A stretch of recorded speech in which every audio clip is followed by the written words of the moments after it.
Hello दोस्तों, story hub channel में आप सभी का स्वागत है। दोस्तों, अदिति एक जिला मजिस्ट्रेट डीएम थी। वह किसी महत्वपूर्ण बैठक में शामिल होने के लिए तेजी से अपनी गाड़ी से जा रही थी। तभी एक सुनसान सड़क पर उसकी गाड़ी का टायर पंचर हो गया। वह परेशान हो गई क्योंकि उसे जल्द से जल्द मीटिंग में पहुंचना था। उसने अपने ड्राइवर से कहा, तुरंत किसी को बुलाओ और गाड़ी का पंचर बनवाओ, मैं देरी नहीं कर सकती। ड्राइवर इधर उधर देखकर बोला, मैडम यहाँ आसपास कोई दुकान नहीं है, लेकिन एक आदमी है जो अपनी बाइक पर पंचर बनाने का सारा सामान लेकर घूमा है, मैं उसे फोन कर सकता हूँ। अदिति ने झुंझला कर कहा, ठीक है, जल्दी से बुलाओ। ड्राइवर ने फोन किया और कुछ ही मिनटों में एक आदमी अपनी बाइक लेकर वहां पहुंच गया। उसने गाड़ी के पीछे अपनी बाइक खड़ी की और पंचर बनाना शुरू कर दिया। जैसे ही उसने डिग्गी खोली और जैक निकालने के लिए झुका, अचानक उसकी नजर कार के शीशे पर पड़ी। वह एक पल के लिए ठिठक गया। अदिति भी शीशे से बाहर देख रही थी। जैसे ही उसने उस आदमी का चेहरा देखा, उसकी आंखों से आंसू छलक पड़े। वह पंचर बनाने वाला कोई और नहीं बल्कि अर्जुन था, अदिति का पूर्व पति। अर्जुन ने भी कार के भीतर झांका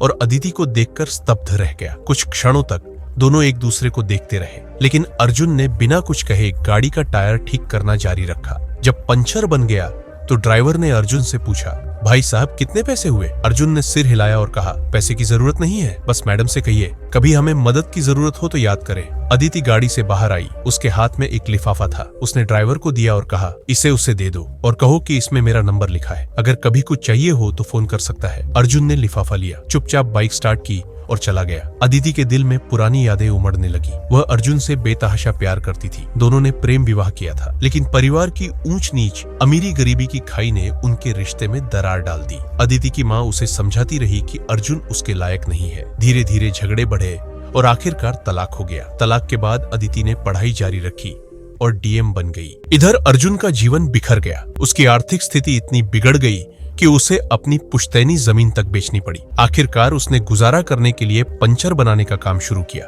रात को अर्जुन ने लिफाफा खोला। उसमें 5,000 रखे थे और बाहर अदिति का नंबर लिखा था। उसने देर तक उस नंबर को देखा, फिर गहरी सांस ली। दूसरे दिन सुबह अदिति के फोन पर एक मैसेज आया, अगर तुम सच में जानना चाहती हो कि मैं पंचर क्यों बना रहा हूं तो मिलो मुझसे। अदिति ने कुछ देर सोचा और जवाब दिया, कहाँ? अर्जुन ने एक पार्क का नाम बताया। अदिति चेहरे को ढककर वहां पहुंची। पार्क की एक बेंच पर दोनों आमने सामने बैठे थे। अदिति ने पूछा, अर्जुन यह सब कैसे हुआ? अर्जुन ने लंबी सांस लेकर कहा, तुम्हारे जाने के बाद सब कुछ खत्म हो गया। घर की हालत बिगड़ती गई, माँ बाबूजी बीमार रहने लगे, जो भी थोड़ी बहुत जमीन थी बेचनी पड़ी। फिर मुझे समझ आया कि किसी काम से ही पेट भर सकता हूँ। दोस्त की मदद से पंचर बनाने का काम शुरू किया। अदिति भावुक हो गई, लेकिन खुद को संभालते हुए बोली, तुमने दूसरी शादी क्यों नहीं की? अर्जुन ने मुस्कुराकर कहा, शादी तो एक ही बार होती है। यह सुनकर अदिति की आंखों में चमक आ गई। वह धीरे से बोली, अर्जुन मैं अब भी तुम्हें चाहती हूँ, मुझसे बहुत बड़ी गलती हो गई थी। अर्जुन ने उसकी आंखों में देखा। कुछ दिनों बाद अदिति ने अर्जुन को मंदिर में बुलाया। जब अर्जुन पहुंचा तो देखा कि अदिति ने फिर से उसकी मांग में सिंदूर भर लिया था और मंगलसूत्र पहन रखा था। अदिति ने अर्जुन का हाथ पकड़कर कहा, मैं इस बार तुम्हें नहीं छोड़ूंगी। अर्जुन के परिवार वालों की खुशी का ठिकाना नहीं था। इस बार शादी बिना किसी शान शौकत के, लेकिन पूरे दिल से हुई। अर्जुन और संध्या फिर से एक हो गए और इस बार उनका प्यार और भी मजबूत था। कभी कभी रिश्तों में गलतफहमियां आ जाती है, लेकिन अगर प्यार सच्चा हो तो तकदीर भी दोबारा उन्हें मिलाने का रास्ता बना देती है। तो दोस्तों, यह थी आज की कहानी। अगर ये कहानी आपको पसंद आई हो तो हमारे चैनल को जरूर सब्सक्राइब करें। जय हिंद, जय भारत।